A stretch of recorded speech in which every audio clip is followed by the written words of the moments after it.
जी, हालिया बारिशों में सांगड़ ज़िले का 80 से 90% इलाका मुतासिर हुआ है। जहां ज़मीनें मुतासिर हुई हैं, फसलें तबाह हुई हैं, वहीं सांगड़ शहर के कई ऐसी कॉलोनियां हैं जो कि ज़ैराब आ गईं।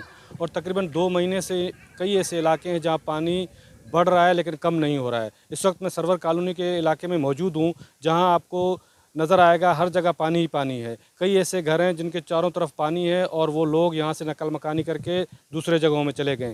लेकिन अभी भी इस कॉलोनी में कई ऐसे लोग हैं जिनके पास वसाइल नहीं थे, वो यहीं रहने पर मजबूर हैं।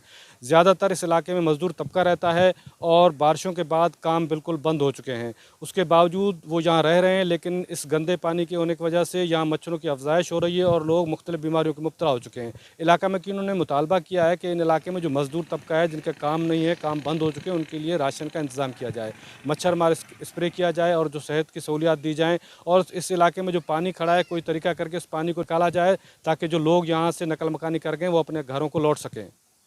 सरवर बलोच, वश न्यूज़, सांगड़।